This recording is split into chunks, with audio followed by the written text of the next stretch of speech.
और हमने पहले भी कथा में कहा है, जब शरीर में यदि कोई काया का रोग हो जाता है, शरीर में कोई चर्म रोग हो जाता है, कोई काया सफ़ेद पड़ गई, कोई चमड़ी काली पड़ गई, कहीं दाग पड़ गया, और वो काया का रोग यदि मिटता नहीं है तो हमने पहले भी एक बार कहा था, फिर कहते हैं, जैसे हरी दूबा होती है, दूब देखिए आप लोगों ने, जम के बोलो जरा, दूबा देखिए गणेश जी को चढ़ती है, क्या बोलते हैं उसको?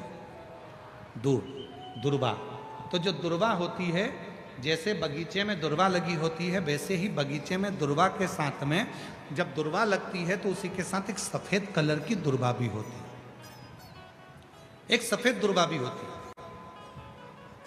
यदि शरीर में कोई चर्म का रोग हो गया, कहीं घाव पड़ गया, वो सूख नहीं रहा, कोई चमड़ी का रोग पड़ जाता है, कोई चर्म रोग पड़ जाता है, तो भगवान शंकर को सोमवार की अष्टमी के दिन दुर्बा चढ़ाई जाती है, और वो सफेद दुर्बा को उठाकर चंद्रमा की रोशनी में, जब चंद्रमा को एक टकटकी देखते हुए उस चंद्रमा की रोशनी में उस दुर्बा को चबा चबा कर यदि खाया जाए तो शरीर का कैसा भी रोग होता है चर्म का, वो धीरे धीरे समाप्त होना प्रारंभ हो जाता है। वो चमड़ी का रोग धीरे धीरे धीरे धीरे समाप्त हो जाता है, चर्म रोग समाप्त। पार्वती जी का ध्यान चंद्रमा की ओर, और मां जगत जननी अंबा जगदम्बा जगत धात्री मां दुर्गा पावर पार्वती मैया चंद्रमा को देख रहे, चंद्रमा को देखते देखते थोड़ी देर बाद चंद्रमा छुप रहा है, फिर सामने आ रहा है, फिर छुप रहा है, फिर सामने आ रहा है। अब तो भगवान देवादित्य तो महादेव को हंसी आ गई, और भगवान शिव ठाका लगाकर हंस दिए, ध्यान नहीं गया। पार्वती जी को लगा भगवान भोलेनाथ तो केवल मुस्कुरा रहे हैं, ना जाने क्यों हंसने बैठे। थोड़ी देर बाद मां पार्वती जी का ध्यान फिर चंद्रमा की ओर गया, और चंद्रमा फिर सामने आ रहा है, फिर ओझल हो रहा है, फिर सामने आ रहा है, फिर ओझल हो रहा है। इतने में शिव जी फिर हंस दिए वापिस।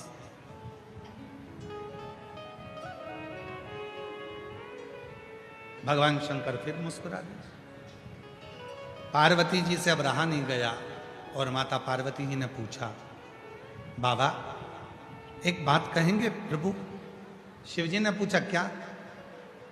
मैं चंद्रमा को देख रही हूं, चंद्रमा को मैं एक केंद्रित होकर देख रही हूं, एक टकटकी लगाकर देख रही हूं, और चंद्रमा बीच बीच में ओझल हो जाता है, और आप मुझे देखकर, चंद्रमा को देखकर मुस्कुरा रहे हो, हंस रहे हो, ठाका लगा रहे हो।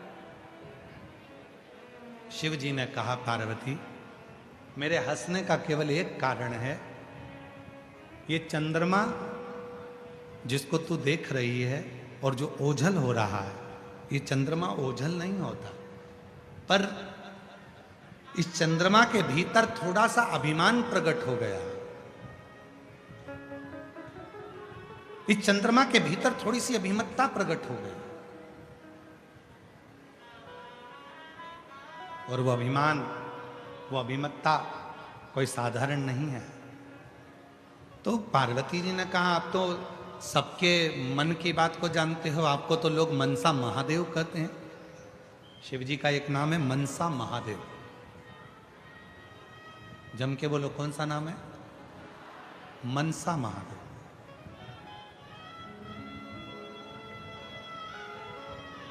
शिव जी का एक नाम मनसा महादेव भी है। मनसा महादेव से मतलब है, जब संसार का व्यक्ति एक बेलपत्र लेकर, भले वो शंकर की चढ़ी हुई बेलपत्र क्यों ना हो, घर से लाई हुई बेलपत्र क्यों ना हो, जब कोई संसार का व्यक्ति एक बेलपत्र को भगवान शंकर के सामने लेकर जाता है, और उस बेलपत्र को जब शिव जी को समर्पित करता है, तो उसके समर्पण करने के समय पर जितनी देर वो बेलपत्र को मंदिर में लेकर गया, मंदिर से शिवलिंग पर जितनी देर में वो समर्पित करता है, उतनी देर में उसके मन के अंदर जो बात चलती रहती है, भगवान शंकर उसके मन की बात को स्वीकार कर कर बेलपत्र चढ़ते से ही उसकी बात को स्वीकृत करके उसकी झोली भरना प्रारंभ कर देते हैं। उसको मनसा महादेव कहते हैं। जो है वहां पर मनसा महादेव का व्रत भी होता है और उसकी पूजन भी होता है।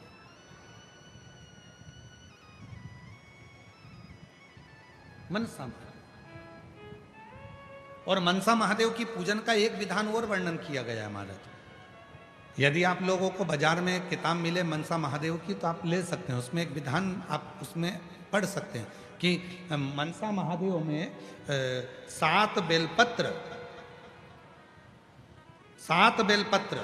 7 चावल के दाने, 7 दुर्वा, 7 कनेर के फूल जब हाथ में लिए जाते हैं और भले लड़के की उम्र 40 साल हो गई हो, 35 साल हो गई हो, 32 साल हो गई हो, लड़की की उम्र भले 32 साल हो गई हो, 35 साल हो गई हो, 25 साल हो गई हो, 40 साल हो gई हो, जिस लड़का और लड़की का विवाह नहीं होता तो 7 बेलपत्र, 7 चावल के दाने, 7 कनेर के फूल, 7 दुर्वा मनसा महादेव के नाम से लिया जाता है और हृदय से लगाकर उसको सोमवार के दिन प्रदोष काल में, शाम का समय प्रदोष काल में मनसा महादेव के नाम से शिव जी पे समर्पित किया जाता है।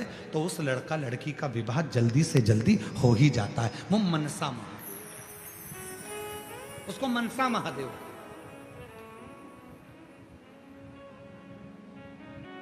और शंभु शरणे पड़ी मांगू घड़ी रे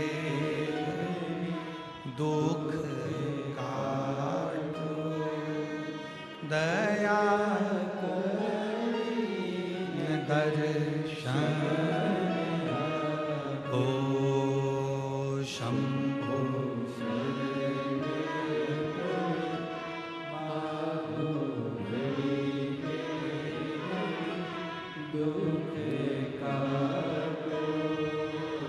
दया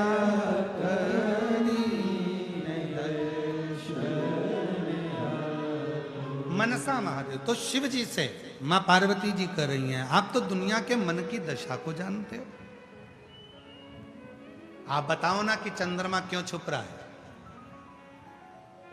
आप तो मनसा महादेव हो, आप बताओ चंद्रमा क्यों छुप रहा है। शिव जी ने हंसकर कहा, पार्वती इस चंद्रमा को अभिमान है, अभी तक सारे देवता इसी को सम्मान देते थे, चंद्रमा सुंदर, चंद्रमा सुंदर, चंद्रमा सुंदर, चंद्रमा ऐसा, चंद्रमा सुंदर, चंद्रमा ऐसा, चंद्रमा औषधि देने वाला। आज पार्वती तुम चंद्रमा को एक टकटकी लगाकर देख रही हो तो चंद्रमा को अहंकार आ रहा है कि अभी तक तो देवियां मुझे देखती थी, अभी तक तो देवता मुझे देखते थे, पर आज देव अधिदेव महादेव और महादेवी मुझे देख रहे हैं, मतलब मैं इतना सुंदर हूं। ये चंद्रमा के भीतर अभिमान प्रकट हो रहा है। चंद्रमा के भीतर ये अभिमत्ता, चंद्रमा के भीतर ये अहम, चंद्रमा के भीतर ये अहंकार प्रकट हो रहा है। ये अभिमत्ता प्रकट हो रही है, ये अहम प्रकट हो रहा है।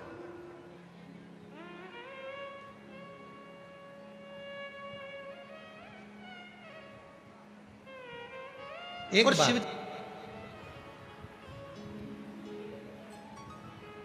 मां आद्य शक्ति, मां दुर्गा, मां भवानी, मां पार्वती जी शिव जी के साथ में 12 ज्योतिर्लिंग का भ्रमण करने चाहिए। भगवान ओघड़दानी के साथ में, भगवान शंकर के साथ।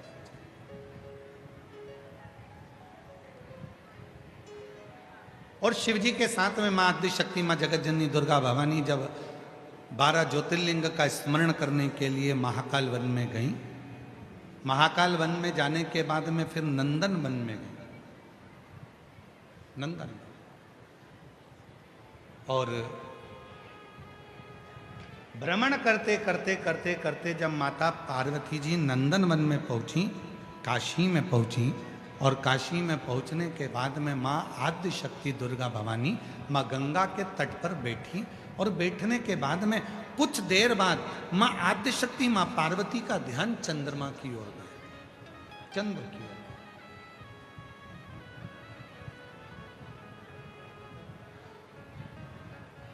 माता पार्वती का ध्यान गया चंद्रमा की ओर। एक टकटकी लगाकर मां पार्वती जी चंद्रमा को देख रही थी, एक टकटकी।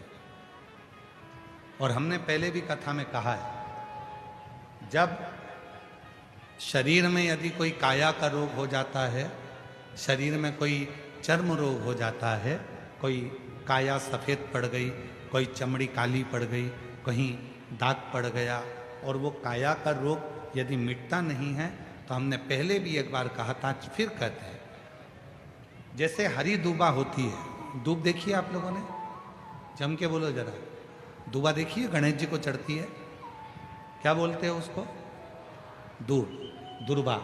तो जो दुर्बा होती है, जैसे बगीचे में दुर्बा लगी होती है, वैसे ही बगीचे में दुर्बा के साथ में जब दुर्बा लगती है तो उसी के साथ एक सफेद कलर की दुर्बा भी होती है, एक सफेद दुर्बा भी होती है।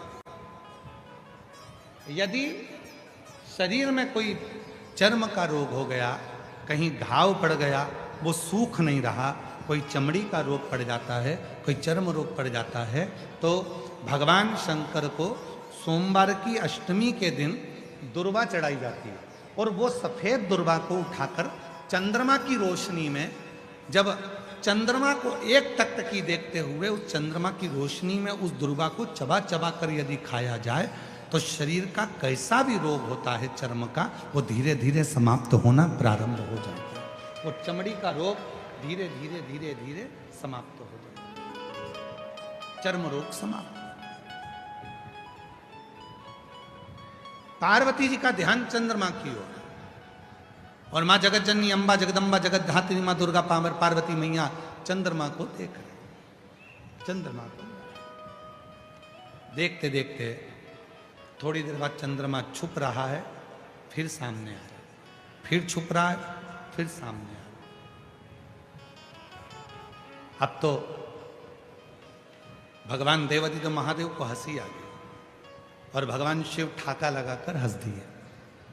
ध्यान नहीं गया, पार्वती जी को लगा भगवान भोलेनाथ तो केवल मुस्कुरा रहे हैं, ना जाने क्यों हंसने बैठे। थोड़ी देर बाद मां पार्वती जी का ध्यान फिर चंद्रमा की ओर गया, और चंद्रमा फिर सामने आ रहा है, फिर ओझल हो रहा है, फिर सामने आ रहा है, फिर ओझल हो रहा है। इतने में शिव जी फिर हंस दिए वापिस।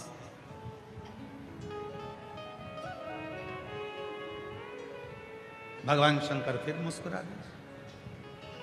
पार्वती जी से अब रहा नहीं गया, और माता पार्वती जी ने पूछा, बाबा एक बात कहेंगे प्रभु?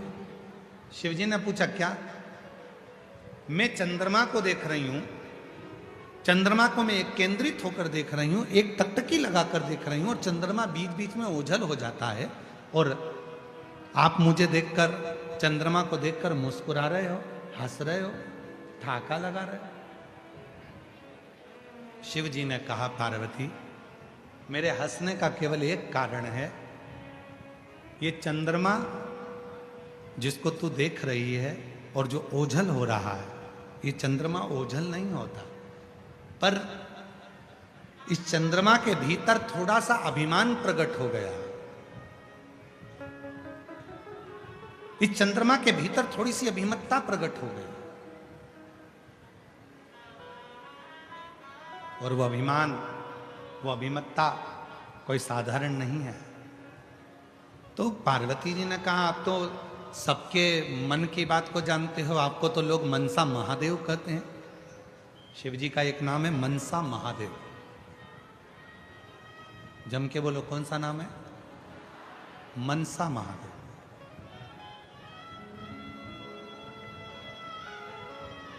शिव जी का एक नाम मनसा महादेव भी है। मनसा महादेव से मतलब है, जब संसार का व्यक्ति एक बेलपत्र लेकर, भले वो शंकर की चढ़ी हुई बेलपत्र क्यों ना हो, घर से लाई हुई बेलपत्र क्यों ना हो, जब कोई संसार का व्यक्ति एक बेलपत्र को भगवान शंकर के सामने लेकर जाता है, और उस बेलपत्र को जब शिव जी को समर्पित करता है, तो उसके समर्पण करने के समय पर जितनी देर वो बेलपत्र को मंदिर में लेकर गया, मंदिर से शिवलिंग पर जितनी देर में वो समर्पित करता है, उतनी देर में उसके मन के अंदर जो बात चलती रहती है, भगवान शंकर उसके मन की बात को स्वीकार कर कर बेलपत्र चढ़ते से ही उसकी बात को स्वीकृत करके उसकी झोली भरना प्रारंभ कर देते हैं। उसको मनसा महादेव कहते हैं। शिव जी का एक नाम है मनसा महादेव।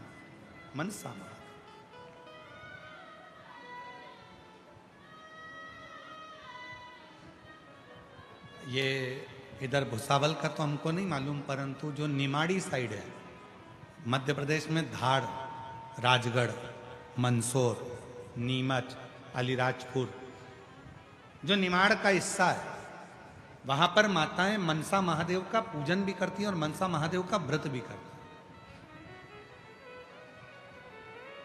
इधर भुसावल साइड में या अन्य क्षेत्रों में वो व्रत कम होता है, पर निमाड़ क्षेत्र जो है मध्य प्रदेश का, मंदसौर हुआ, रतलाम हुआ, नीमच हुआ, अलीराजपुर हुआ, धार हुआ, राजगढ़ हुआ, ये क्षेत्र जो है वहां पर मनसा महादेव का व्रत भी होता है और उसकी पूजन भी होता है।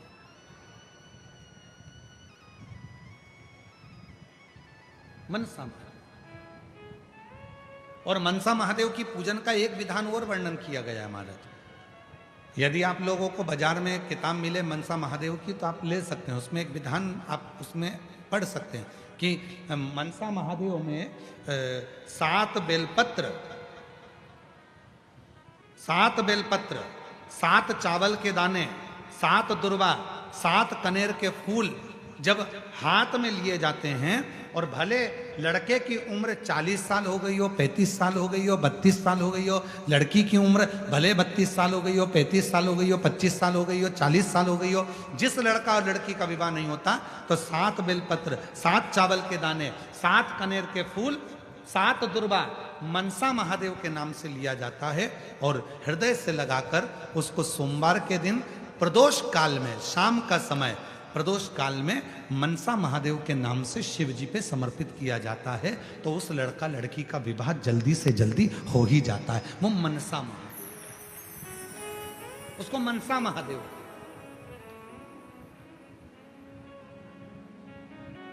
और शंभु शरणे पड़ी मांगू घड़ी रे, दुख दया दर्शन ओ शंभो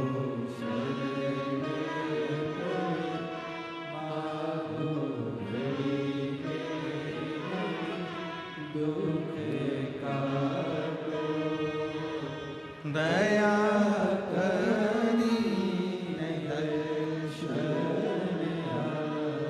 मनसा महादेव। तो शिव जी से मां पार्वती जी कर रही हैं, आप तो दुनिया के मन की दशा को जानते हो, आप बताओ ना कि चंद्रमा क्यों छुप रहा है।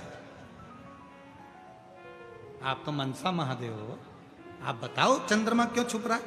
शिव जी ने हंसकर कहा, पार्वती इस चंद्रमा को अभिमान है, अभी तक सारे देवता इसी को सम्मान देते थे, चंद्रमा सुंदर, चंद्रमा सुंदर, चंद्रमा सुंदर, चंद्रमा ऐसा, चंद्रमा सुंदर, चंद्रमा ऐसा, चंद्रमा औषधि देने वाला। आज पार्वती तुम चंद्रमा को एक टकटकी लगाकर देख रही हो तो चंद्रमा को अहंकार आ रहा है कि अभी तक तो देवियां मुझे देखती थी, अभी तक तो देवता मुझे देखते थे, पर आज देवाधिदेव महादेव और महादेवी मुझे देख रहे हैं, मतलब मैं इतना सुंदर हूं। ये चंद्रमा के भीतर अभिमान प्रकट हो रहा है,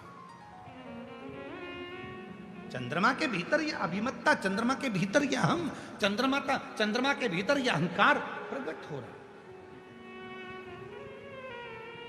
ये अभिमत्ता प्रकट हो रही, ये अहम प्रकट हो रहा है।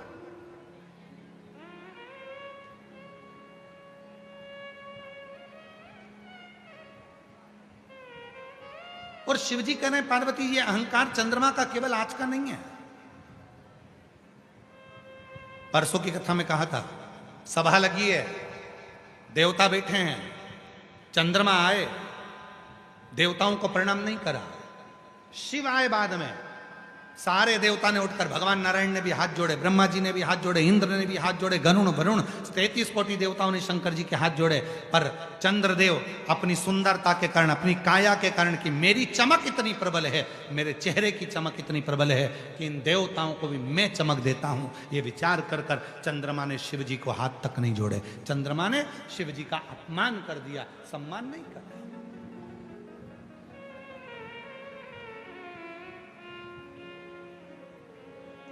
पार्वती ये आज का नहीं है, ये पुराना है, पुराना। और निवेदन है, बाबा भोलेनाथ जी से कहते रहना, हमारे घर में गाड़ी देना पर अभिमान मत देना, हमारे घर में बंगला देना पर अभिमान मत देना, हमारे घर में फैक्ट्री देना पर अभिमान मत देना, हमारे घर में नौकर चाकर देना पर अभिमान मत देना, हमारे घर में धन दौलत देना पर अभिमान मत देना। क्यों?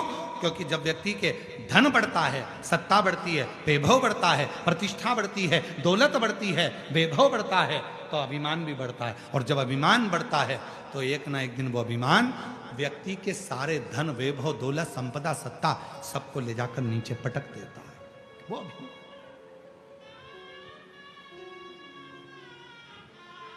सब कुछ देना पर अहम मत। हे पार्वती, ये चंद्र को थोड़ा अभिमान है।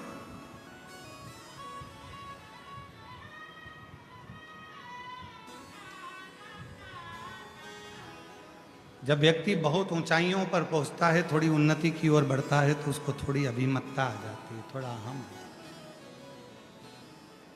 और शिव महापुराण की कथा कहती है, जिसने अभिमान का त्याग कर अभिमान का त्याग कर कर शिव की शरणागति को जिसने ग्रहण कर लिया, उसकी जिंदगी में फिर कभी अभिमतता सामने रहती नहीं, कभी नहीं।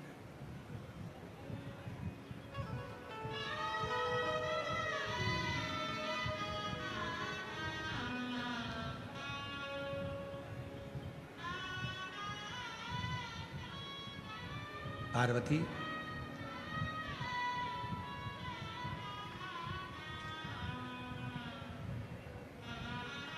सभा लगी हुई थी, उस सभा में चंद्रदेव ने मेरा अपमान करा था, पर मुझे उसके अपमान से मुझे कोई फर्क नहीं पड़ता,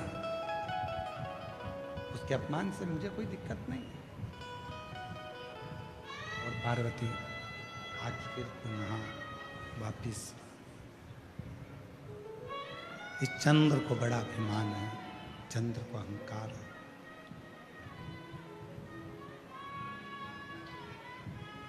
पार्वती जी ने कहा, चंद्र को अभिमान हो ही नहीं सकता। मैं अभी आवाज लगाऊंगी और चंद्रमा मेरे सामने खड़ा होगा। एक आवाज लगाऊंगी और चंद्रमा मेरे सामने होगा, पार्वती जी ने कहा। शिव जी ने कहा, पुकारिए, लगाओ आवाज। और पार्वती जी ने जैसे ही चंद्रमा को आवाज लगाई और चंद्रमा नहीं आया।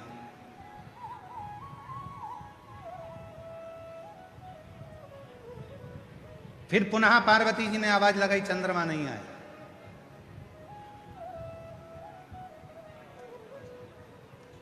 वापिस पार्वती जी ने आवाज लगाई, पर चंद्रमा नहीं आया।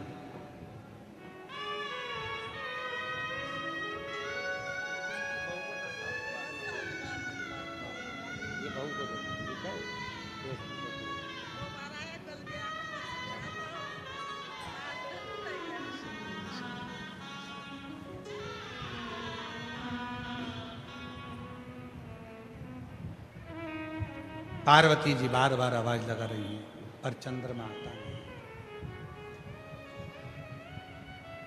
जब चंद्रमा नहीं आया आवाज लगाने पर, पार्वती जी को क्रोध आया।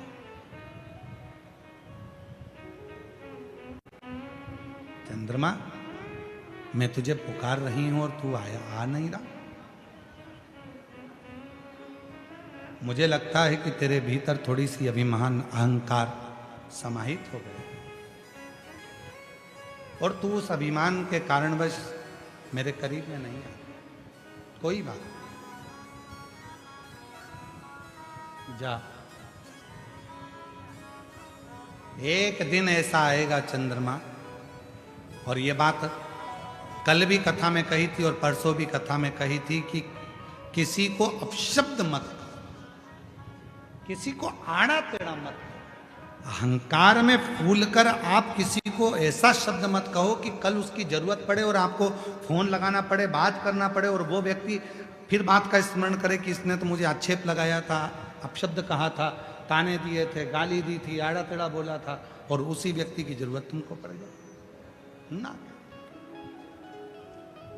वाणी ऐसी बोलिए जो मन का आपा खोए, जो मन का आपा खोए, ऐसी वाणी होना चाहिए।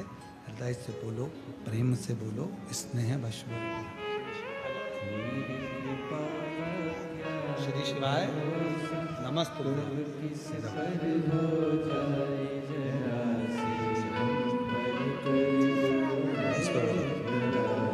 श्री शिवाय नमस्ते।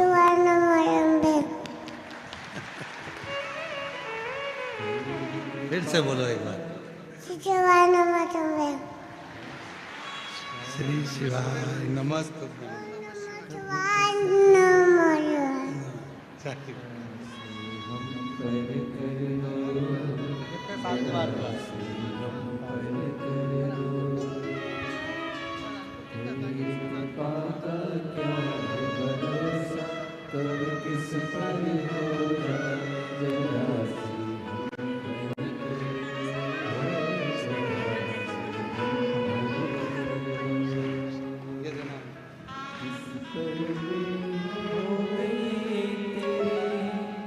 कृपा करुणा वो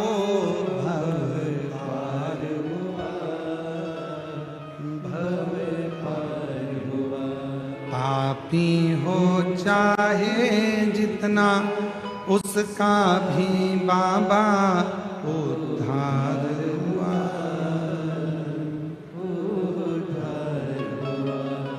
गिद्ध अजामिल गणिका जैसे तेरे मन को जरा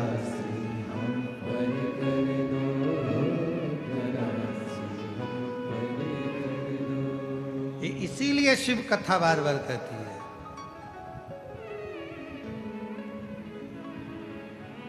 संसार किसी का घर नहीं, कब निकले प्राण मालूम नहीं। मीठो मीठो बोल थारो काई बिगड़े, शिव नाम बोल थारो काई बिगड़े। ओ मीठो मीठो बोल थारो काई बिगड़े, शिव नाम बोल थारो काई बिगड़े। मीठो मीठो बोल थारो काई बिगड़े, शिव नाम बोल थारो काई बिगड़े। मीठो मीठो बोल थारो काई बिगड़े, शिव नाम बोल थारो काई बिगड़े। काई बिगड़े रे थारो काई बिगड़े, काई बिगड़े रे थारो काई बिगड़े। ओ काई बिगड़े रे थारो काई बिगड़े, काई बिगड़े रे थारो काई बिगड़े। ओ मीठो मीठो बोल थारो काई बिगड़े, शिव नाम बोल थारो काई बिगड़े। ओ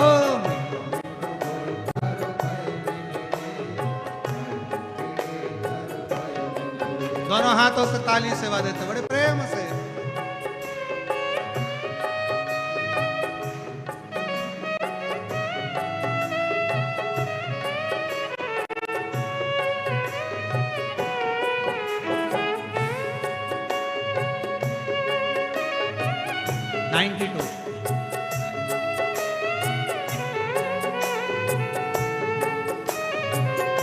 शंभो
सोच समझ ले स्वार्थो ये संसार, लाख जतन कर छूटे घर परिवार।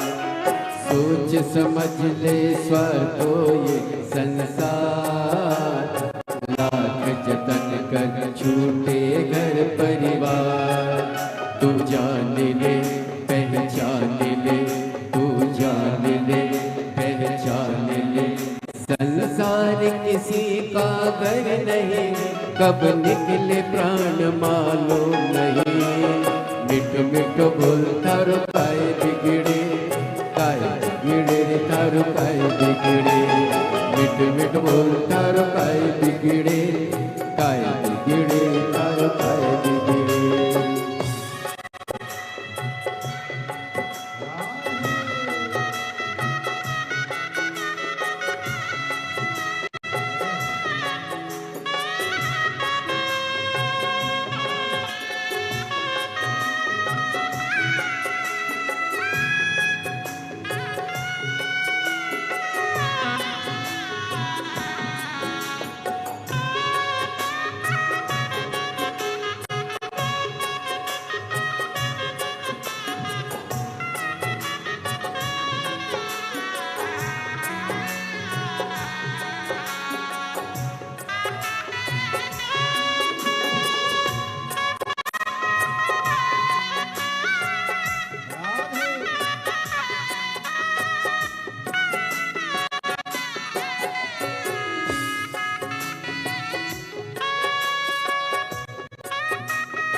जो भक्ति की ज्योति जगाएगा, कर्मों से वो मुक्ति पाएगा। जो भक्ति की ज्योति जगाएगा, कर्मों से वो मुक्ति पाएगा। जो भक्ति की ज्योति जगाएगा, कर्मों से वो मुक्ति पाएगा। जो भक्ति की ज्योत जगाएगा, कर्मों से वो मुक्ति पाएगा। तू जान ले पहचान ले, तू जान ले पहचान ले, संसार किसी का घर नहीं, कब निकले प्राण मालूम नहीं। मिट मिट बोल थारो काय बिगड़े, काय बिगड़े थारो काय बिगड़े। मिट मिट बोल थारो काय बिगड़े, काय बिगड़े थारो काय बिगड़े।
भोले की है महिमा अपरंपार, दौलत नैया की है जो पतवार।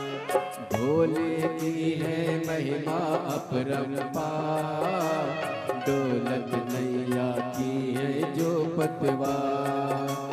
भोले की है महिमा अपरंपार, दौलत नैया की है जो पतवार। भोले की है महिमा अपरंपार, दौलत नैया की है जो पतवार। तू जान ले पहचान ले, तू जान ले पहचान ले। संसार किसी का घर नहीं, कब निकले प्राण मालूम नहीं। मिठ मिठ बोलता रो काय बिगड़े, काय बिगड़े रे तारो काय बिगड़े। भोले भोले बोलता रो काय बिगड़े, काय बिगड़े तारो काय बिगड़े।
गुरुवर ये कहते हैं बारंबार, तब संयम है जीवन का आधार।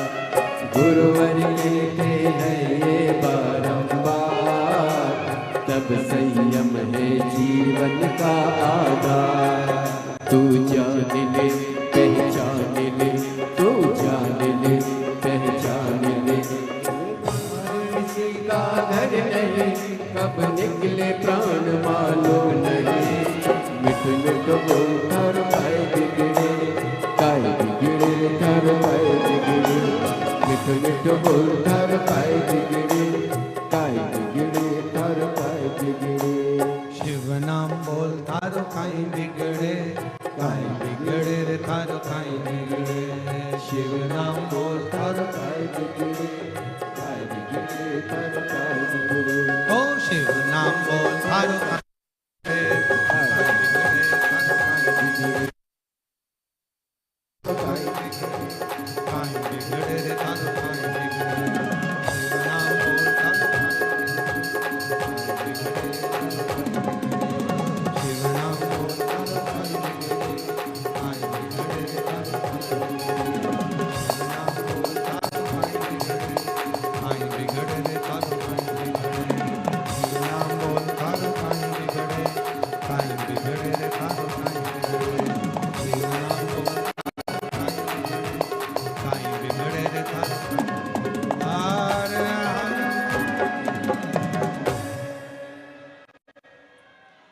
अपने स्थान पर बैठकर भगवान देवता महादेव से प्रार्थना करिए, विनय करो, निवेदन करो।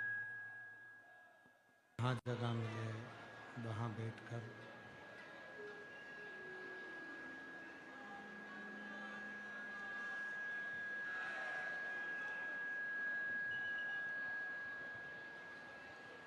सभी लोग साथ में बोलें, प्रार्थना करें, विनय करें, निवेदन करें।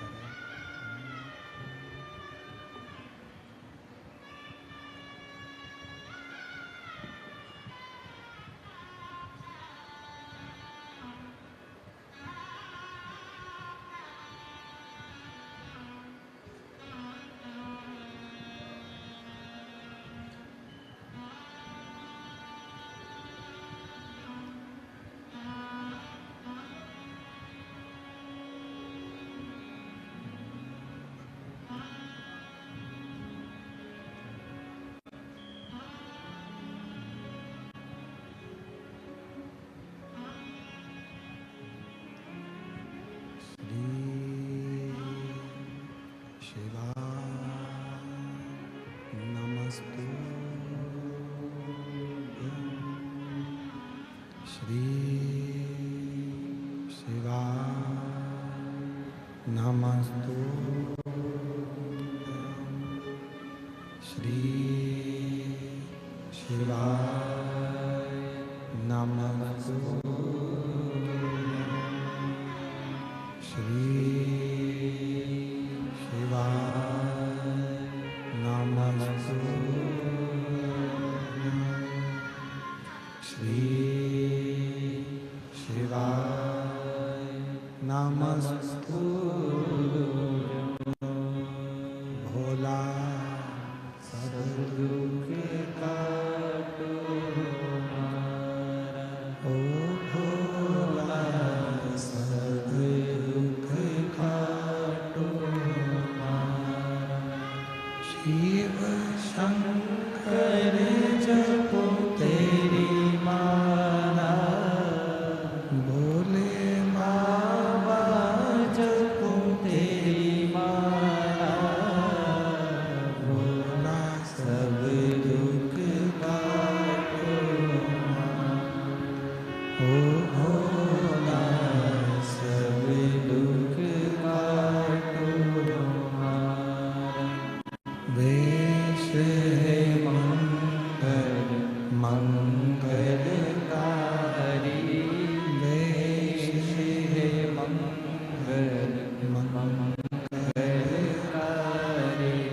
शमशान वासी हमारा, शमशान वासी हमारा, ओ भोला सब दुख काटो हमारा, ओ भोला सब दुख काटो हमारा।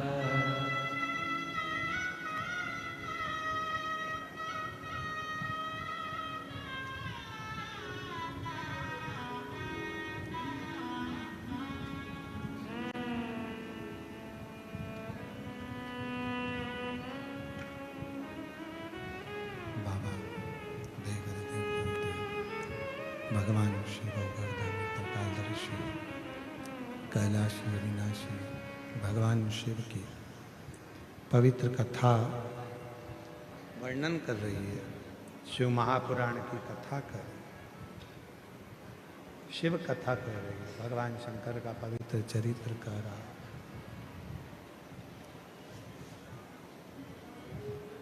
हे पार्वती,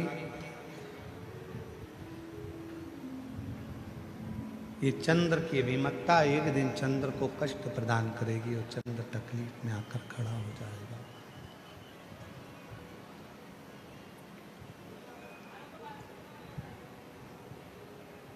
पार्वती जी ने बुलाया, चंद्र नहीं आया, फिर बोला, फिर भी नहीं आया। 7 बार माता पार्वती जी ने चंद्रदेव को बुलाया, पर चंद्र नहीं आया। और शिव कथा कहती है कि परमात्मा को कैसे प्राप्त किया जाए उसके साधन ढूंढना चाहिए, पर चंद्रदेव तो शंभु शंभु, चंद्रदेव तो भगवान शिव से दूर जा रहे हैं।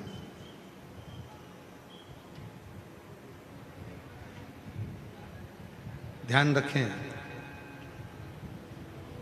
घड़ी कहीं खो गई है तो हम उसको, भगवान शंकर के मंदिर में एक लोटा जल चढ़ाने आप नहीं पहुंच पाए, उस दिन अपने विचारों को खोजना कि आखिर मैंने भगवान की कौन सी अवज्ञा कर दी, कौन सा अपमान कर दिया, आखिर मेरे इस शरीर से कौन सा पाप हो गया जिसके कारणवश मेरे भगवान शंकर के मंदिर में, मेरे शिव के दरवाजे पर मेरा जाना नहीं हुआ। मैं भगवान शंकर के मंदिर तक नहीं पहुंच पाया, मैं शिव के मंदिर तक नहीं जा पाया, मैं शिव को एक लोटा जल समर्पित नहीं कर पाया। कौन सी गलती? आप आए नहीं और सुबह हो गई, मेरी पूजा की थाली धरी की धरी रह गई। क्यों नहीं आए, किस लिए नहीं आए, ये पता नहीं। खोजो उस परमात्मा को, ढूंढने का प्रयास करो उस परमात्मा को, कहीं नहीं मिलेगा। दुनिया के लोग कहते हैं कि भगवान तीर्थ में है, तो भी सोच लेना कि तीर्थ में भी ढूंढ कर थक जाओगे तो नहीं मिलेगा।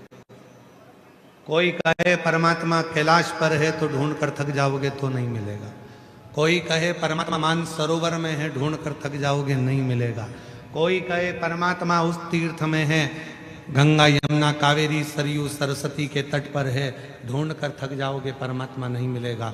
स्वयं तुमरुका जी चंचुला देवी से कहते हैं, चंचुला परमात्मा को तीर्थ या मंदिर में मत ढूंढो, उस परमात्मा को अपने भीतर एकांत में ढूंढने का प्रयास करो। वो परमात्मा तुम्हारे सामने प्रकट हो जाएगा, वो परमात्मा तुम्हारे सम्मुख में आ जाएगा, वो परमात्मा तुम्हारे सामने होगा।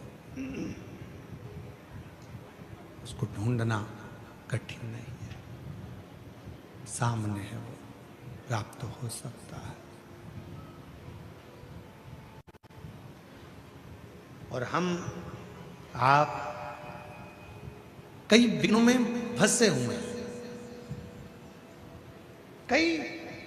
कई विघ्न में फंसे हुए। कोई कहेगा जल चढ़ाओ, कोई कहेगा नहीं चढ़ाओ, कोई कहेगा चढ़ा हुआ जल पियो, कोई कहेगा मत पियो, कोई कहेगा बेलपत्र चढ़ाओ, कोई कहेगा नहीं चढ़ाओ, कोई कह रहा है बेलपत्र चढ़ी हुई खा लो, कोई कहेगा मत खाओ, कोई कहेगा नमः शिवाय बोलो, कोई कहेगा ओम नमः शिवाय बोलो, कोई कहेगा श्री शिवाय नमस्तुभ्यम बोलो, कोई कहेगा ये बोलो, कोई कहेगा वो बोलो। शिव महापुराण की कथा कहती है ईश्वर परमात्मा आत्मा का एक अंश है। परमात्मा आत्मा दोनों एक है, बस इतना याद रखो। उसको आप जिस रूप में, जिस तरह से, जिस भजन से, जिस कीर्तन से, जिस मंत्र से, जिस स्मरण से उसको पुकारोगे, जिस भाव से आप उसे पुकारोगे, वो आपके सामने होगा, वो आपके सम्मुख में। आप उसको पुकार के बाद आऊंगा। भगवान कमर पर हाथ रखकर खड़े हो गए। कहा कीचड़ है। पौंडलिक ने खटिया के नीचे से एक ईंट उठाकर फेंक दी और हरि से कहा, भगवान श्री हरि से कहा इस पे खड़े हो जाओ। भगवान उस पौंडलिक के इंतजार में खड़े हैं। इंतजार। अब बताओ पौंडलिक ने कौन सी पूजन करी? अब बताओ पौंडरिक ने कौन सा मंत्र जपा था? पौंडरिक ने कौन सी पूजन करी थी? पौंडरिक ने कौन सा अनुष्ठान करा था? पौंडरिक ने कौन सा अभिषेक करा था? पौंडरिक ने कौन सा अनुष्ठान, कौन सी पूजन, कौन सी अर्चना, कौन सी साधना पौंडरिक करे? कौन सी साधना करे, कौन सी पूजन करे हैं पौंडरिक? कोई पूजन, कोई साधना, कोई पूजन। गला पकड़ रहा है बेटा माई। कोई पूजन, कोई साधना पौंडरिक ने नहीं करी। पौंडरिक ने तो केवल इतना सुना था कि सेवा करो, और शिव महापुराण भी तो वही कर रही है, सेवा करो। मंदिर जाओ तो झाड़ू लगा दो, निर्माल्य उठाकर विसर्जन कर दो, कथा में आओ तो किसी को पानी पिला दो, किसी का मुंह झूठा करा दो, सेवा ही करो।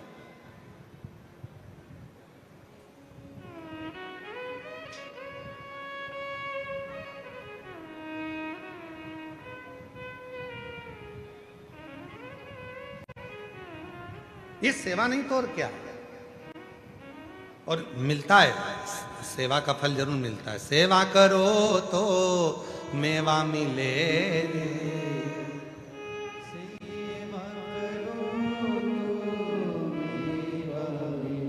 सेवा करो तो मेवा मिले, और माँ बाप की सेवा करो तो चाबी भी मिले। ऐसा नहीं कि नहीं मिलेगी, मिलेगी।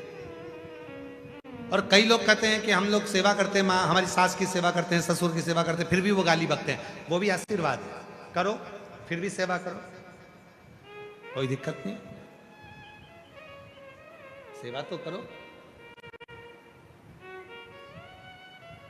ईश्वर को ढूंढ रहे हैं, और वो ईश्वर कहा। एक गांव के लोगों ने चंदा इकट्ठा करा, और गांव के लोगों ने चंदा इकट्ठा करके सोचा कि गांव में मंदिर बनाते हैं, मंदिर बनाओ, ठीक है।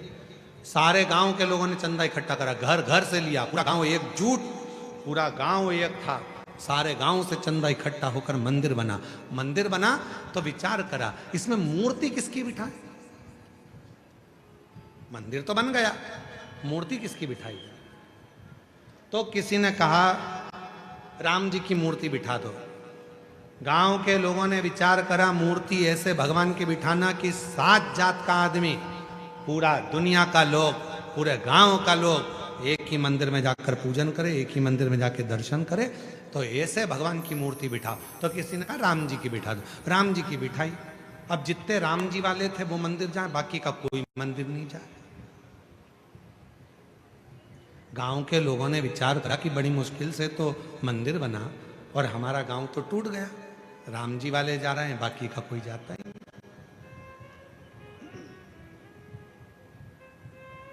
गांव वालों ने सोचा अपना गांव का लोग तो टूट रहा है, एक काम करो राम जी को विसर्जन करो। किसको बिठाएं? तो कहा भगवान कृष्ण को बिठा दो। अब राम जी को विसर्जन करिया है, कृष्ण जी को बिठा दिया। अब कृष्ण जी को बिठाया तो केवल कृष्ण वाला जाए, ना राम वाला जाए, ना देवी वाला जाए, ना दत्त वाला जाए, ना ये जाए ना वो जाए। गांव के लोगों ने सोचा बड़ी मुश्किल से तो मंदिर बना, मंदिर में मूर्ति की प्राण प्रतिष्ठा भी हो गई, भगवान बैठ भी गए, पर यहाँ तो गड़बड़ हो रहा है, मंदिर हमारा बन के तैयार है, अब केवल कृष्ण वाले जा रहे हैं। डीले कम कर दे बाबा, केवल कृष्ण वाले जा रहे हैं। पूरा गांव एक ही मंदिर में जाए वाला भगवान बिठाओ। कृष्ण भगवान को भी उठा के ठंडा कर दिया, देवी जी को बिठा दिया, अब तो केवल देवी जी वाला जाए। फिर गांव टूट गया, शंकर जी को बिठा दिया तो केवल शंकर वाला जाए। गांव के लोगों ने सोचा अपना गांव का लोग तो टूट रहा है, एक ही जाजम पर बैठे, एक ही मंदिर में सब जाए, एक ही देवता का पूजन करे, ऐसा अपना गांव होना चाहिए। तो कोई बट रहे हैं तो एक काम करो, मंदिर में ताला लगा दो, कोई महाराज आएगा, कोई संत से पूछेंगे, फिर भगवान को बिठाएंगे कि अपना गांव पूरा एक जगह पर बैठे। मंदिर में लगा दिया ताला, मंदिर पड़ा खाली। 6 साल निकल गए, 6 साल बाद उस गांव में एक संत आया और गांव के लोगों ने संत से जाकर निवेदन करा, संत से जाकर प्रार्थना करी, बाबा जी हमारे गांव के लोगों ने चंदा इकट्ठा करा, मंदिर बनवाया, 7 जात का आदमी एक ही मंदिर में जाए वो बताओ। राम जी बिठाए थे तो राम वाला जाता है, कृष्ण जी बिठाए तो कृष्ण वाला जाता है, देवी जी बिठाओ तो देवी वाला जाता है, शिव जी बिठाओ तो शिव वाला जाता है। पूरा गांव का लोग एक ही जगह पर जाकर बैठे तो कौन से भगवान को बिठाए मंदिर में। संत ने कहा एक काम करो, मंदिर तोड़ दो, होटल बना दो। मंदिर तोड़, होटल बना। तो पूछा आप संत हो और संत होकर ऐसी बात करते हो? सत्य कह रहा हूं, आज इंसान को इतना तोड़ दिया गया है धर्म के नाम पर, आज इंसान को इतना तोड़ दिया गया है जाति के नाम पर, आज इतना इंसान को तोड़ दिया है समाज के नाम पर, आज इंसान को इतना तोड़ दिया है भगवान के नाम पर कि लोगों ने अपने अपने भगवान को बांट लिया है और लोग एक जगह पर बैठने को तैयार नहीं है। आज का इंसान एक होटल में आज का इंसान 7 जात का आदमी एक होटल में खाना पसंद करेगा, पर 7 जात का आदमी एक मंदिर में जाना पसंद नहीं करेगा। आज का इंसान ऐसा,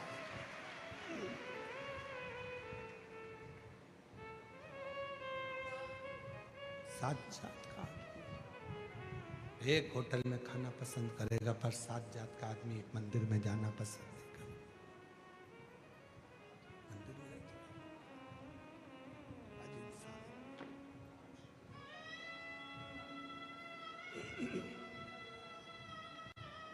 कितना बटेगा, कितना बांटेगा। कितना विभाजित करोगे? केवल इंसान, आप सब बैठे हो सकता है हमारी बात का आप लोगों को बुरा लग जाए। ईमानदारी से बोलना, यहाँ जितने बैठे हो तुम्हारे मन पर हाथ रखकर बोलना। तुम सवेरे सवेरे पाठ करने बैठते हो तो भी तुम्हारे मन में उलझन रहती है, हनुमान जी का मंत्र पढ़ूं कि राम जी का पढ़ूं। कई कई इतने चतुर है कि माला लेके बैठते हैं तो 2-4 देवता की माला एक साथ पढ़ लेते हैं। गणेश जी नमः, गणेश जी नमः, राम राम राम राम राम, श्री कृष्ण शरणम मम, श्री कृष्ण शरणम मम, राम कृष्ण हरि, राम कृष्ण हरि, राम कृष्ण हरि, विठोबा विठोबा विठोबा, विठ्ठल विठ्ठल विठ्ठल, सप्तश्रृंगी माता माता माता, देवी देवी देवी देवी देवी देवी देवी देवी। और बचा था तो कोई और मंत्र मिल जाए तो वो भी फिर पढ़ते। हनुमान जी का पढ़ लिया, राम जी का पढ़ लिया, ये पढ़ लिया, वो पढ़ लिया, सब पढ़ लिया, फिर भी मन स्थिर नहीं है। क्यों? क्योंकि हमने देवताओं में विभाजन करा। हम सोचते हैं हनुमान जी अलग है, हम सोचते हैं राम जी अलग है, हम सोचते हैं कृष्ण अलग है, हम सोचते हैं हरि विठ्ठल अलग है, हम सोचते हैं संत एकनाथ जी अलग है, हम सोचते हैं संत नामदेव जी अलग है, हम सोचते हैं संत तुकाराम जी अलग है, हम सोचते हैं मुक्ताबाई अलग है, हम सोचते हैं श्री गजानन महाराज अलग है, हम सोचते हैं धुनी वाले दादा अलग है। और शिव महापुराण की कथा कहती है सारे देवताओं के लिए। शिव महापुराण की कथा कहती है जब शंकर जी का अभिषेक होता है, उसके ऊपर हंडा रखाता है, हंडे में से एक एक बूंद पानी नीचे गिरता है। 3 टेकी है, ब्रह्मा विष्णु और महेश, एक एक बूंद पानी नीचे गिर रहा है। वो बता रहा है कि संपूर्ण ब्रह्मांड में जितने देवता, जितने संत, जितने साधु, जितने सन्यासी, जितने तपस्वी, जितने साधक, जितने उपासक, सब एक है। तुम एक को भजोगे सबको प्राप्त हो जाए।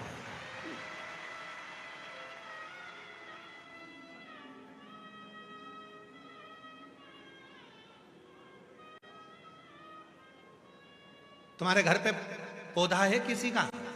तुलसी का पौधा, बड़ का पेड़, कोई पौधा है तुम्हारे घर में? बोलो तो गुलाब का पौधा, किसी देवता, कोई भी पौधा तुम्हारे घर में है कि नहीं है? जम के बोलो जरा, है ना? पानी देते हो? पत्ती में देते हो? फूल में देते हो? डाली में देते हो कि जड़ में देते हो? जम के बोलो, जड़ में। तो फूल में पानी देना है तो क्या करोगे? जड़ में दोगे। पत्ती में पानी देना है तो क्या करोगे? जड़ में पानी दोगे। एक जगह पर पानी डालिए, वो पानी फूल में भी जाएगा, पत्ती में भी जाएगा, सब दूर जाएगा, डालियों में भी जाएगा। उसी तरह शंकर को 1 लोटा जल डालिए, 33 कोटि देवता में जाएगा।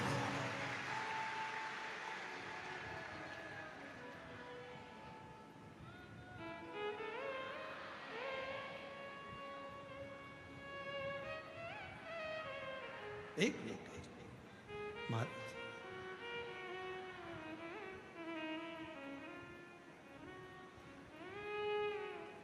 एक लोटा जल तुम शिव को चढ़ाना प्रारंभ करो, शिव को 1 लोटा जल देना प्रारंभ करो, अपने आप को जल 33 कोटि देवता को। यहां तक शिव महापुराण की कथा कहती है शंकर जी को जब जल चढ़ाते हैं तो पितरों को भी मिलता है, आहूतों को भी मिलता है, वासुकों को भी मिलता है, गंधर्वों को मिलता है, अप्सराओं को मिलता है, नागों को मिलता है, किन्नरों को मिलता है, सबको वो जल प्राप्त होता है। सबको प्राप्त,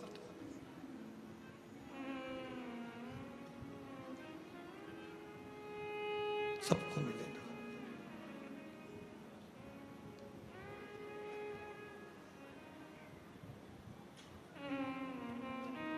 वो कहते ना, तुमनी सगड़े एक गड़वा पानी टाका का सब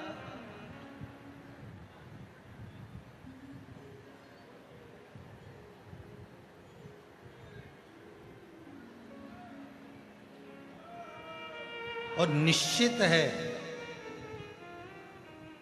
निश्चित है जब 1 लोटा जल स्वयं छत्रपति वीर शिवाजी अपनी माँ जीजाबाई के कहने पर चढ़ाते थे तो सारा मराठा एक हो जाता था।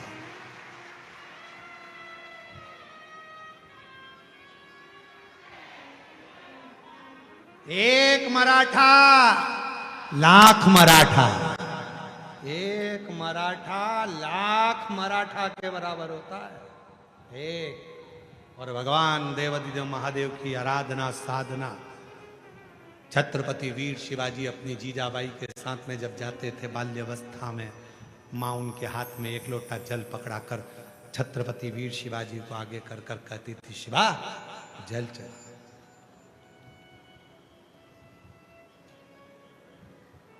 एक दिन वीर शिवाजी ने अपनी माँ जीजाबाई से पूछ लिया था, अवस्था थी 9 वर्ष की। 9 वर्ष की अवस्था में जीजाबाई से पूछा छत्रपति वीर शिवाजी ने, मां आई? हे मां आई?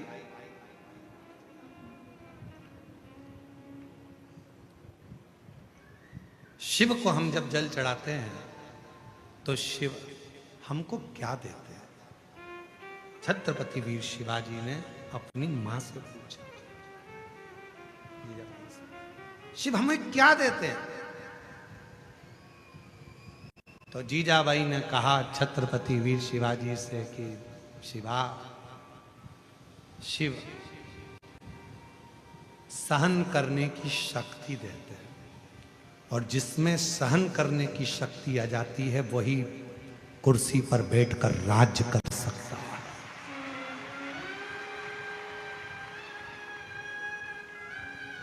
जिसमें सहन करने की शक्ति आ जाती है वही कुर्सी पर बैठकर राज्य करता है।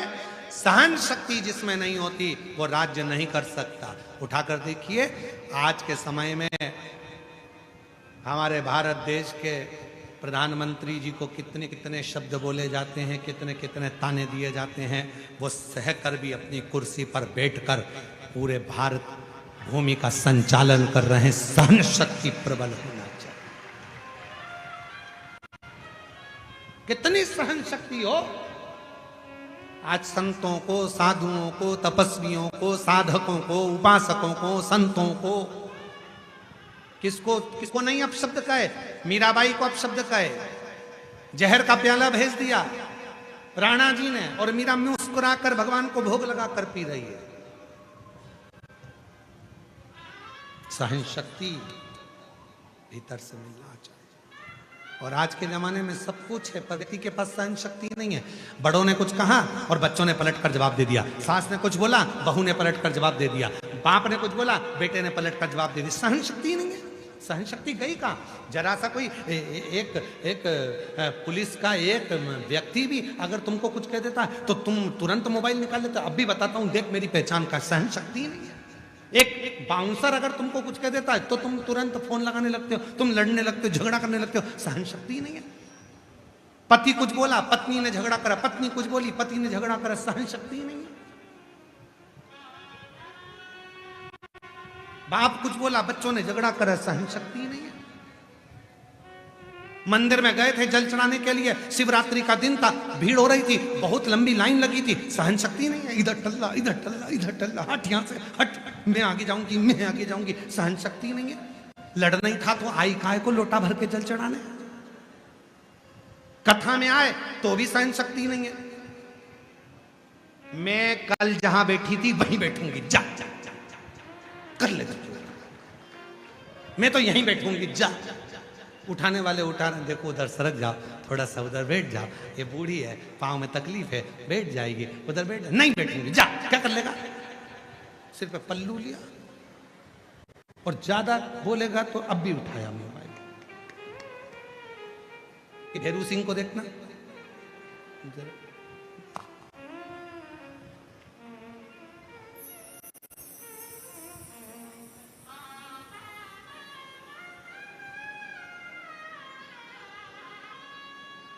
मेरी जीजियों,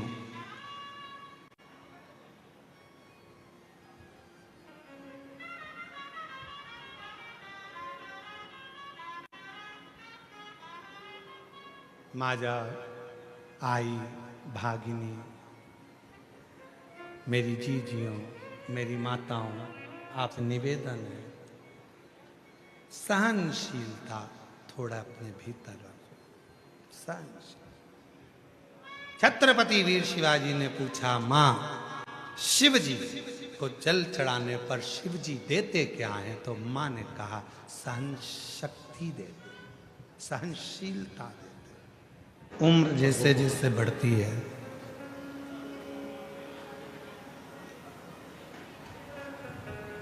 दो चीजें कम होती चली जाती है। उम्र बढ़ेगी और दो चीजें कम होती चली जाएगी। एक, उम्र बढ़ने पर छोटे छोटे जो अक्षर होते हैं वो कम दिखते हैं।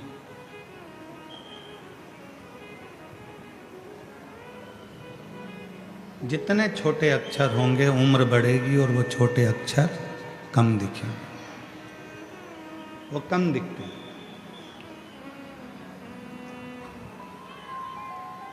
और उम्र जैसे जैसे बढ़ती है वैसे वैसे सुनाई भी कम देने लगता है, थोड़ा कम सुनने में आता है। दो चीजें हैं। शिव महापुराण की कथा कहती है जैसे जैसे उम्र बढ़ती है वैसे वैसे दो चीजें हो जाती हैं। एक, छोटे छोटे अक्षर दिखते नहीं हैं, और दूसरा, थोड़ा कानों से कम सुनाई देता। क्यों, किस लिए? और ये प्रसंग केवल आपका और हमारा नहीं है। ये प्रसंग केवल आपका और हमारे तक सीमित नहीं है।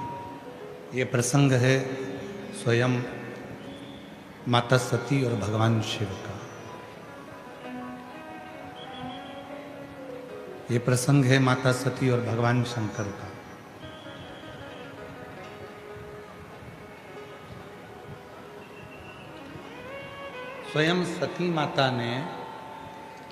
स्वयं माता सती ने भी भगवान शिव जी से ये प्रश्न किया।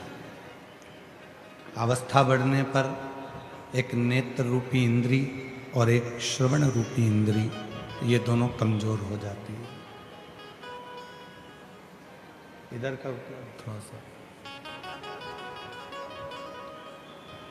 दो इंद्रियां कमजोर हो गई। एक इंद्री है नेत्र, दूसरी इंद्री है श्रवण। थोड़ा आवाज बढ़ाओ भाई, इधर की उधर की दोनों साइड आवाज पहुंचे। दो इंद्रियां हैं, वो दोनों इंद्रियां कुछ शिथिल हो जाती हैं। एक इंद्री है नेत्र और दूसरी इंद्री है हमारा श्रवण। माता सती ने भगवान शिव से संवाद करते हुए प्रश्न किया कि मानव देह में ये दो इंद्रियां उम्र बढ़ने पर अपना काम कम करती हैं, उसका कारण क्या? तो भगवान देव अधिदेव महादेव ने जो कहा माता सती से, सारी दुनिया को, संपूर्ण विश्व को ये बात अपने स्मरण में रखना चाहिए। शिव जी कहते हैं, सती, नेत्र से छोटे छोटे अक्षर उम्र बढ़ने पर दिखाई नहीं देते।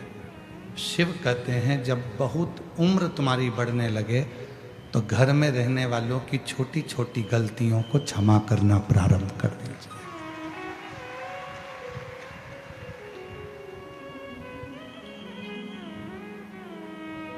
छोटी छोटी बातों को ध्यान ना दो, छोटी छोटी बातों का स्मरण ना करो, छोटी छोटी बातों का जरा मनन चिंतन ना करो। हो गया कोई छोटी मोटी गलती अगर हो गई है तो वो छोड़ो।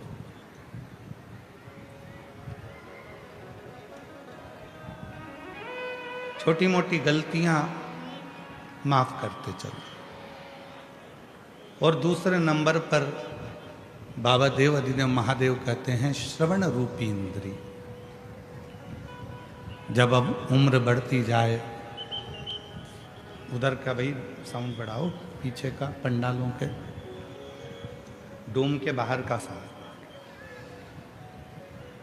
दूसरे नंबर पर है श्रवण रूपी इंद्री। और श्रवण रूपी इंद्री का वर्णन करते हुए स्वयं देवाधिदेव महादेव कहते हैं, सती जब व्यक्ति की उम्र बढ़ती जाती है तो एक श्रवण रूपी जो इंद्री है वो भी थोड़ी कम सुनती है।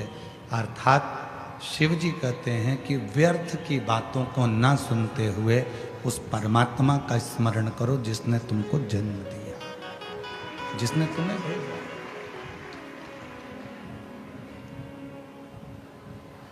और नेत्र दिए रे तूने दाता बन के, नेत्र दिए रे तूने दाता बन के, कभी नहीं दर्श कियो दयालु मैंने अवगुण बहुत कियो।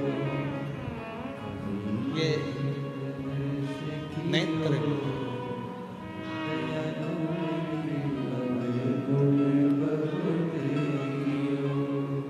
किस लिए दिए इन नेत्रों को कि तुम संसार सागर में जाकर यदि भगवान का नाम नहीं ले सको, तुम संसार सागर में जाकर यदि परमात्मा का भजन नहीं कर सको, तुम संसार सागर में जाकर यदि मंदिर देवालय शिवालय भी ना पहुंच सको, तो कोई शिव भक्त एक लोटा पानी लेकर शिव मंदिर की ओर जा रहा हो तो उसके मुख का मात्र दर्शन कर लो तो भी तुम्हें तीर्थ का फल प्राप्त हो।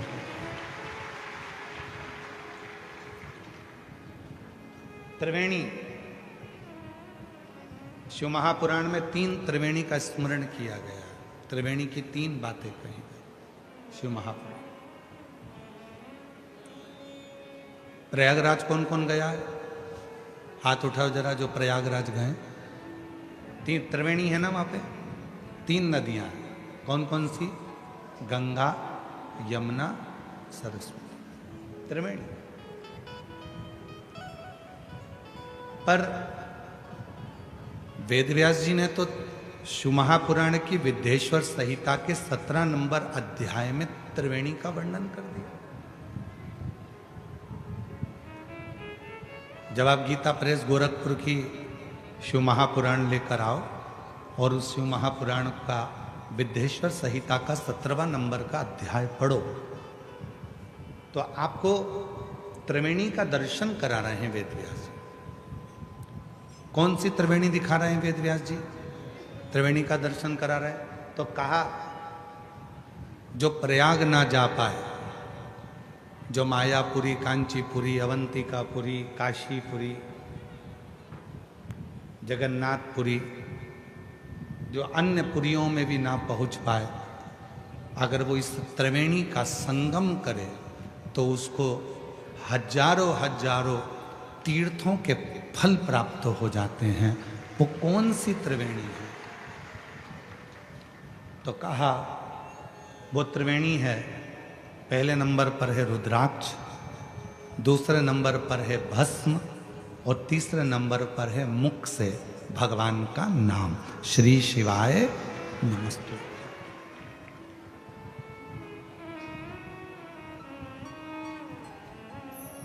ये त्रिवेणी है।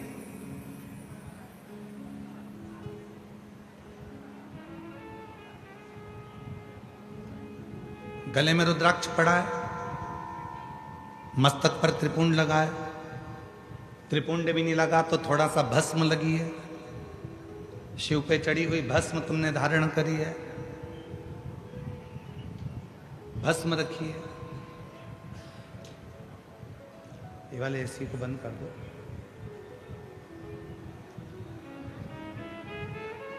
एक गले में रुद्राक्ष, दूसरे नंबर पर भस्म,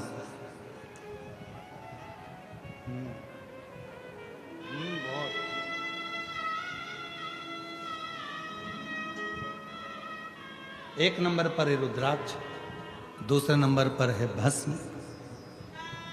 और महाराज तीसरे नंबर पर है भगवान शिव का नाम, भगवान का नाम उच्चारण, भगवान का मंत्र उच्चारण। ये वो त्रिवेणी है, ये वो त्रिवेणी है जिस त्रिवेणी का संगम व्यक्ति को 1000 गुना पुण्य फल प्रतिदिन का प्रदान करता रहता है। हमारे संचित जीवन के पाप जितने हैं वो सारे पाप अपने आप समाप्त होते चले जाते हैं त्रिवेणी के संगम से। ये त्रिवेणी संगम।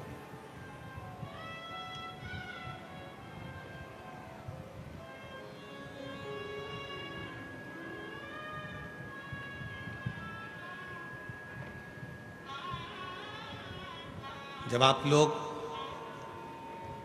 संपूर्ण दुनिया के लोग जब भगवान शंकर के मंदिर में 1 लोटा जल चढ़ाने के लिए जाते हैं तो त्रिवेणी का स्नान रोज होता है।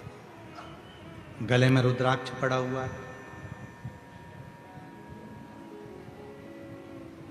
मुख से शिव जी का नाम निकल रहा है, और भगवान शंकर के मंदिर में जाकर जब हम शीश झुकाते हैं, नमन करते हैं, तो वहाँ की रज, वहाँ की भस्म, वहाँ का मिट्टी हमारे मस्तक पे लग जाती है। तो त्रिवेणी का संगम रोज प्रतिदिन इस शरीर से होता है, इस प्रतिदिन हो रहा है। अब कोई कहे कि मैं प्रयाग जाकर नहीं आया, कोई कहे कि मैंने प्रयाग का स्नान नहीं करा, कोई कहे कि मैं तीर्थ नहीं गया, कोई कहे कि मैंने ना मायापुरी गया, ना कांचीपुरी गया, ना कहीं अवंतिकापुरी गया, ना मैं कहीं मथुरापुरी, ना अयोध्यापुरी गया, मैं किसी पुरी में नहीं गया। तो शिव महापुराण की कथा कहती है, अगर तुम्हारे गले में रुद्राक्ष पड़ा हुआ है और तुम शिव जी का नाम निरंतर मुख से उच्चारण कर रहे हो और शंकर पर लगी हुई थोड़ी सी भी भस्म तुम अपने मस्तक पर लगा रहे हो, तो याद रखना कि तुम्हें सारे तीर्थों का पुण्य फल अपने घरों में ही प्राप्त हो जाएगा।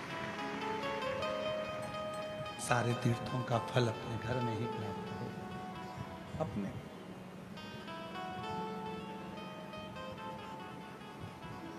ऐसे दयालु नाथ से रिश्ता बनाइए, ऐसे दयालु नाथ से रिश्ता बनाइए, मिलता रहेगा आपको जो कुछ भी चाहिए, मिलता रहेगा आपको जो कुछ भी चाहिए। ऐसा करिश्मा होगा जो हुआ कभी नहीं, ऐसा करिश्मा होगा कभी नहीं। मांगा है भोलेनाथ से वरदान एक ही, मांगा है भोलेनाथ से वरदान तेरी कृपा बनी रहे जब तक है जिंदगी, तेरी दया बनी रहे जब तक है जिंदगी। मांगा है भोलेनाथ से वरदान एक ही, मांगा है भोलेनाथ से वरदान। शिव कृपा से, भगवान शंकर की करुणा से, शिव की उदारता से प्रतिदिन त्रिवेणी का स्नान, प्रतिदिन।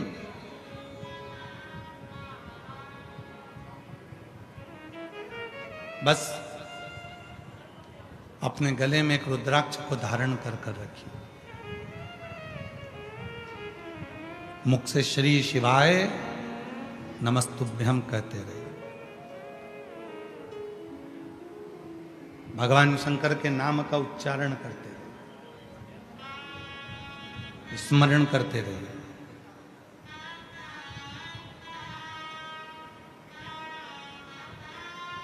नेत्र, श्रवण, जिह्वा, शरीर की इंद्रियां, ये सब शिव को समर्पित करें।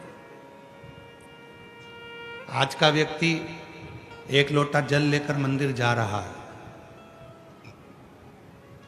आज का व्यक्ति ये शरीर लेकर मंदिर जा रहा है, पर आज का व्यक्ति मन लेकर मंदिर में नहीं पहुंच पा रहा। जिस दिन एक लोटे जल के साथ में और ये शरीर के साथ में तुम्हारा दिल, तुम्हारा मन शंकर के शिवलिंग में लगना प्रारंभ हो जाए, समझ लेना तुम्हारा सारा दुख शिव को स्वीकार है, शंकर भगवान ने स्वीकार कर। तुम्हारा जीवन का सारा दुख, सारी तकलीफ, सारा कष्ट शिव ने स्वीकार कर लिया।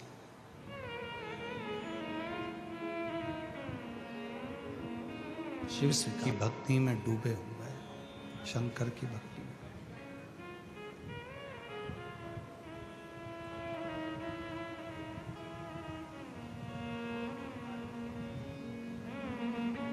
शिव की स्वीकृति,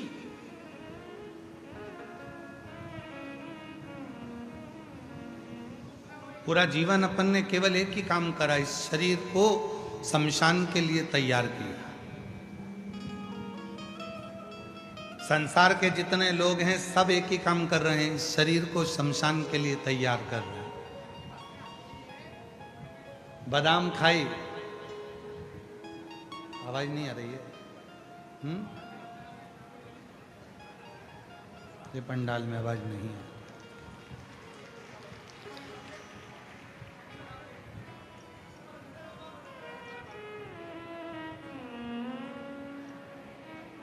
पूरी जिंदगी अपन ने एक ही काम करा कि शरीर को शमशान के लिए तैयार किया। बादाम खाई, आत्मा के लिए नहीं, शरीर के लिए।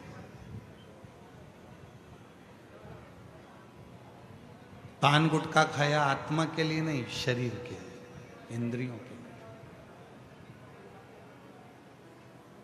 लिए। एक से बढ़कर एक ब्रांडेड कपड़े पहने, आत्मा के लिए नहीं, शरीर के लिए। ब्यूटी पार्लर में जाकर तैयार भी हुए, आत्मा के लिए नहीं, शरीर के लिए। 100 रुपए का साबुन से नहा रहे हो, आत्मा के लिए नहीं, शरीर के लिए। 150 रुपए का क्रीम लाके लगा रहे हो, आत्मा के लिए नहीं, शरीर के लिए। जरा सा शरीर में घाव हुआ, दवाई ली, शरीर के लिए, आत्मा के लिए। कितना संभाल संभाल के शरीर को रखा, किसके लिए? शमशान के लिए। किसके लिए? इस शरीर को उस शिव तक लेकर जाने के लिए। नहीं आ रही? आ गई? आवाज नहीं आ रही है? इस शरीर को शमशान तक ले जाने के लिए बहुत कुछ किया। एक निवेदन इस व्यासपीठ से करूं संपूर्ण जगत को, संपूर्ण शिव के श्रोताओं को, भगवान शंकर के भक्तों को, कि इस शरीर को शमशान तक ले जाने के लिए बहुत प्रयास किया। बादाम खिलाई, काजू खिलाया, भोजन कराया, चाउमीन, बर्गर, पिज़्ज़ा, बड़ा पाव, रोटी, सब्जी सब खिलाया। इस शरीर को खूब मजबूत बनाया। आखिरी में ये शरीर शमशान तक गया। निवेदन है, शरीर शमशान तक जाए उससे पहले इस आत्मा को परमात्मा तक भेजने का प्रयास करें। आत्मा परमात्मा तक जाए, और जिस दिन ये आत्मा परमात्मा तक जाने का प्रयास करेगी, उस दिन शरीर तुम्हारा कैसा भी हो, शिव उसको स्वीकार कर ले। आवाज नहीं जा रही है भाई, आप लोगों को बोल दिया 2 बार 3 बार, उधर पीछे आवाज बढ़ाइए। शरीर कैसा भी। शिव शरीर नहीं देख रहे हैं, शिव आत्मा, तुम्हारा चित्त, तुम्हारा मन, तुम्हारे विचार, तुम्हारी सोच देख रहे हैं। शिव जी ने जब माता पार्वती को अपनी अर्धांगिनी बनाने का निर्णय लिया था, तब पार्वती बहुत सुंदर नहीं दिख रही थी। थोड़ा ध्यान देना कथा पर, पार्वती जी सुंदर नहीं दिख रही थी। एक लड़का लड़की को देखने के लिए जाता है तो लड़की सबसे पहले तैयार होकर आती है, फिर लड़के के सामने जाती है, ससुराल वालों के सामने जाती है, क्योंकि उसको शादी पक्की कराना है। पर पूरी दुनिया का पहला संबंध था, पूरी दुनिया की पहली शादी थी, जिसमें शंकर भगवान पार्वती जी को जब पहली बार पसंद करने के लिए जा रहे हैं, तब पार्वती कोई पार्लर में नहीं गई है, कोई श्रृंगार नहीं किया है। पार्वती जी सूखे पत्ते खाती खाती खाती खाती, तप करती करती पूरा शरीर काला पड़ गया था, हड्डी हड्डी नजर आ रही थी, मांस तो दिख ही नहीं रहा था, शरीर का पूरा शिथिल हो गया था, पूरा शरीर काला पड़ गया था। माँ पार्वती का नाम अर्पणा हो गया था, और अर्पणा मतलब पूरा शरीर सूखे हुए पत्ते की तरह हो गया, पूरा शरीर सूखा पत्ता।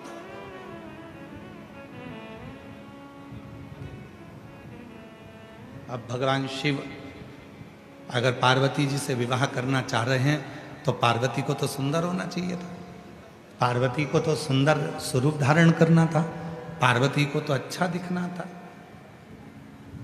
पर पार्वती जी सुंदर नहीं दिख रही हैं, पार्वती जी सूखे पत्ते की तरह अर्पणा हो गई।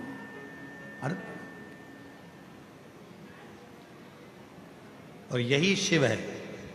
शंकर भगवान तुम्हारी सुंदरता नहीं देखते, शंकर भगवान तुम्हारा स्वरूप नहीं देखते, शंकर भगवान तुम्हारा कपड़ा नहीं देखते, शंकर भगवान तुम्हारे आभूषण नहीं देखते। शंकर भगवान तो जैसे पार्वती बेहोश होकर सूखे पत्ते की तरह अर्पणा होकर पार्वती जी जमीन पर पड़ी थी, बेहोशी में पड़ी थी, और उस समय पर शंकर भगवान ने पार्वती को पसंद किया। बस शिव तुमको सुंदरता ना देखते हुए, तुम्हारी वस्त्र आभूषण ना देखते हुए, जिस दिन तुम मन से शंकर के चरणों में जाकर पड़ जाते हो, उस दिन शिव तुमको स्वीकार कर लेते हैं, तुम्हारी सुंदरता से, तुम्हारे वस्त्र से, तुम्हारे आभूषण से नहीं, तुम्हारे वस्त्रों से नहीं, तुम्हारे आभूषण से नहीं, शिव स्वीकार करते हैं।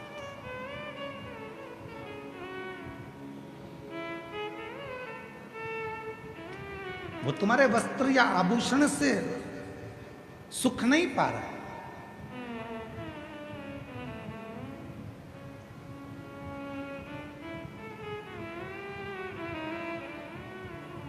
शिव ने स्वीकार करा, भगवान शंकर ने स्वीकार करा तुम्हारा हृदय, तुम्हारा चित्त, तुम्हारा मन।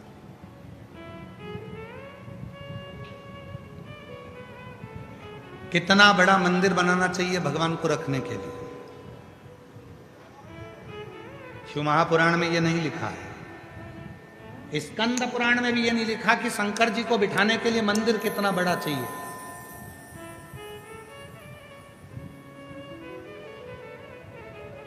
घर में कितना बड़ा मंदिर बनाना चाहिए, यह भी शिव पुराण में नहीं लिखा। शिव जी को बिठाने के लिए मंदिर कितना बड़ा होना चाहिए, यह शिव पुराण में नहीं लिखा। पर इतना जरूर लिखा है, शिव को बिठाने के लिए मंदिर भले कैसा भी हो, पर शिव को बिठाने के लिए मन बहुत बड़ा बनाना है। मन बना, हम आप मन छोटा करते जा रहे हैं, अपना दिल छोटा करते जा रहे हैं, हृदय छोटा करते जा रहे हैं।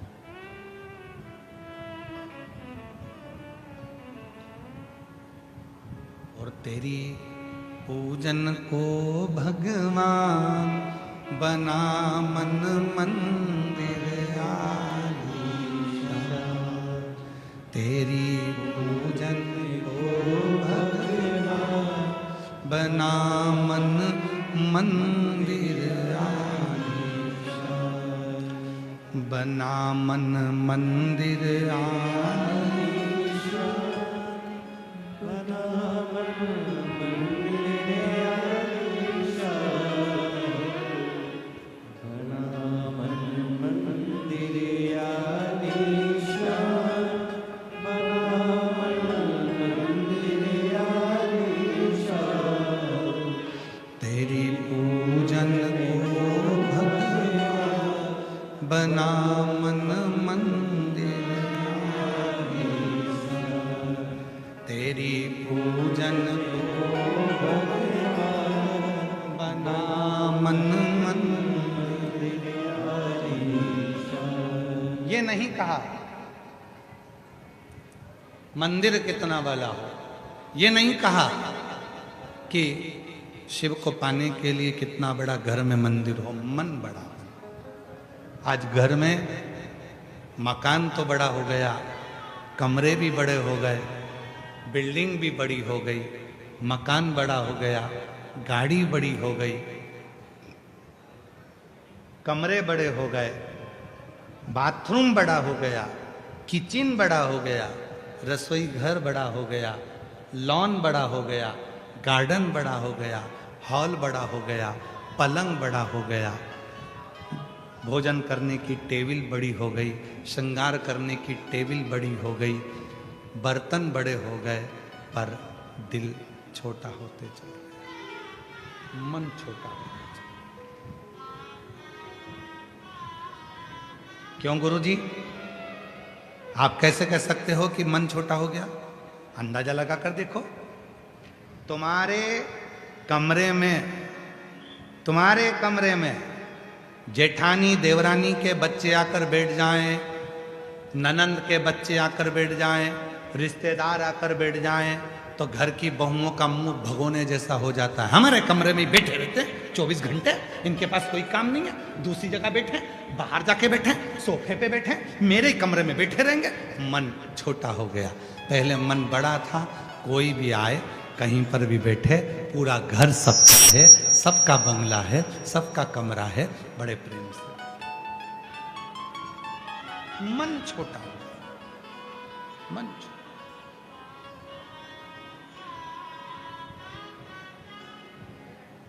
बहुत मन और मसान तो कभी नहीं भरा था।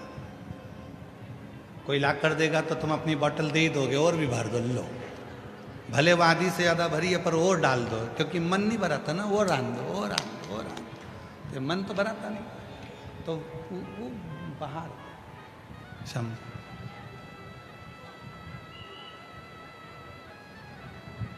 शिव कथा कह रहे, भगवान शंकर का चरित्र कह रहा है। मन छोटा होता गया, मकान बड़ा होता गया, घर बढ़ता गया, गाड़ी भी बड़ी हो गई, पर मन छोटा हो गया। घर का एक सदस्य अगर कहीं जा रहा है और दूसरे सदस्य ने कह दिया कि मुझे भी वहां तक छोड़ देना, तो मन में आएगा हम जाएंगे तभी आना है इनको साथ में, बाद में चली जाना, बाद में पहुंच जाना, पर हमारे साथ ही पीछे लगना है ना। मतलब मन छोटा हो गया, मन छोटा, मन बड़ा। और शिव महापुराण की कथा कर रही है, अपने मन को बहुत बड़ा बना, बहुत। मेरे भोले तेरा सहारा है, मेरे भोले तेरा सहारा है, मेरी नैया का तू किनारा है, मेरी नैया का तू किनारा है, मेरे बाबा तुझे पुकारा है, मेरे बाबा तुझे पुकारा है, मेरी नैया का तू किनारा है, मेरी नैया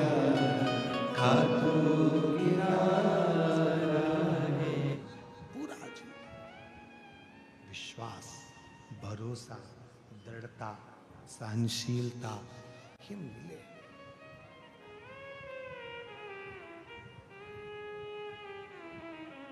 और शिव भगवान शंकर ओगढ़दानी त्रिकालदर्शी कैलाशी विनाशी शंकर देते हैं, सहनशीलता प्रदान करते हैं।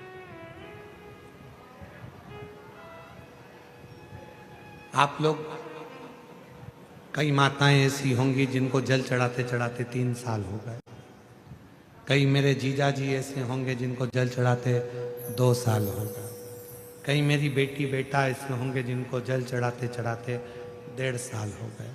कई मेरे बुजुर्ग माँ बाप ऐसे होंगे जिनको जल चढ़ाते चढ़ाते 2-4 साल हो गए। कोई तुमसे पूछता होगा कि ये जल चढ़ाने से तुझे कोई फायदा हुआ कि नहीं हुआ?